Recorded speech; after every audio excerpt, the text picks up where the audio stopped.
Hola, saludos a todos. Varias son las bases consistentes en que se ha venido consolidando y sosteniendo el Imperio Romano que representa el Vaticano en la actualidad. Una serie de hechos políticos, administrativos y religiosos han perpetuado a la institución más antigua del mundo con 2 milenios de historia que tras de sí la contemplan. Si bien su disfraz religioso ha estado colmado de efectividad, lograda a base de sangre, mentiras y manipulación, hasta hoy día en que parece desgarrarse, hay hechos históricos de carácter político y administrativo que han conformado las bien cimentadas columnas de este inmenso poder, de los cuales cabe destacar primero el Concilio de Nicea y el emperador Constantino como origen de esta gran farsa, seguido por la imposición del cristianismo por parte del emperador Teodosio. Más tarde, seguido del hecho que nos ocupa y que a continuación abordaremos, para después apuntalarlo con 2 bulas papales que conforman la dudosa legitimidad de su poder sobre la tierra, como fueron la Unam Sancta del Papa Bonifacio VIII, publicada en 1302, en la cual el Papa afirma la absoluta supremacía del poder espiritual sobre el poder terrenal, y la bula Romanus Pontifex, emitida por el Papa Nicolás V en 1455, en la cual se autoerige como dueño de toda la vida en la tierra. Es de vital trascendencia en el devenir de la historia este caso que nos ocupa, porque fue en su momento el origen de la inmensa riqueza y poder de muchas de las familias que vengo exponiendo en la saga de la nobleza negra como los actuales amos del mundo,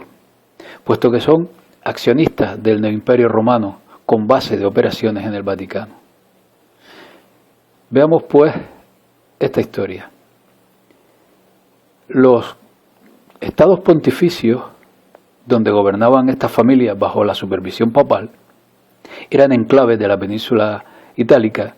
cuyos vastos territorios, decía la historia, fueron concedidos a la Iglesia por el emperador romano Constantino el Grande.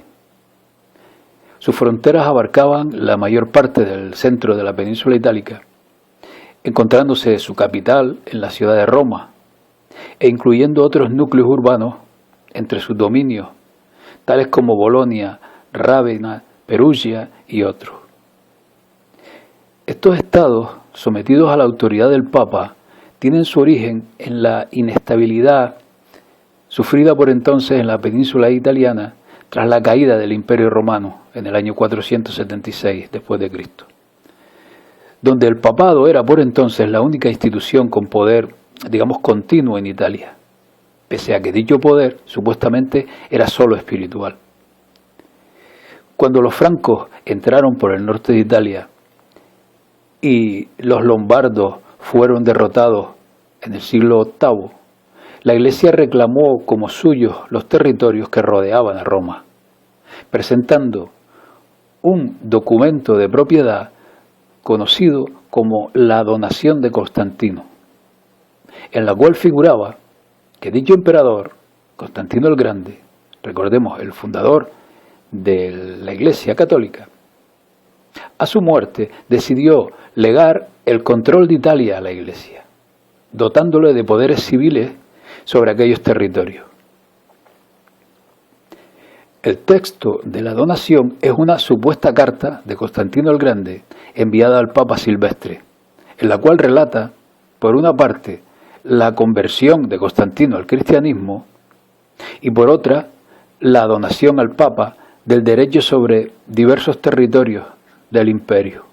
no solo en la península itálica, sino también la primacía frente al resto de los patriarcados cristianos, como Antioquía, Alejandría, Constantinopla y Jerusalén. Pese a que las donaciones a la Iglesia eran habituales por entonces, el mismo Pipino el Breve quedó asombrado y decidió cumplir en parte con aquella donación y dejó a la Iglesia el control terrenal de Roma y las provincias del centro de Italia. Si bien a lo largo de la Edad Media dicha donación despertó muchas críticas entre quienes abogaban por una iglesia más orientada hacia lo espiritual, no fue hasta el siglo XV cuando se demostraría que la donación de Constantino era una gran mentira. Y fue cuando Nicolás Cusano y Lorenzo de Valla demostraron sin paliativos las incoherencias, los errores y los anacronismos que se recogían en aquella supuesta donación. La opinión de consenso es que la donación fue escrita entre los años 750 o 760 por un clérigo de Letrán en Roma, posiblemente con el conocimiento del Papa Esteban II. El primer manuscrito existente de la donación, del siglo IX, se insertó en la colección conocida como el Falso Decretals. A pesar del valor obvio del documento para el papado, no se hizo mención de ello en los siglos IX o X, incluso durante las controversias con Constantinopla sobre cuestiones de primacía. Leo IX fue el primer papa en citarlo como autoridad en un acto oficial, y los papas posteriores lo usaron en sus luchas con los emperadores del Sacro Imperio Romano y otros líderes seculares. Varios eclesiásticos los incluyeron en sus códigos de derecho canónico, incluido uno de los estudiantes de Graciano, e incluso los oponentes de Roma rara vez cuestionaron su autenticidad. Sin embargo,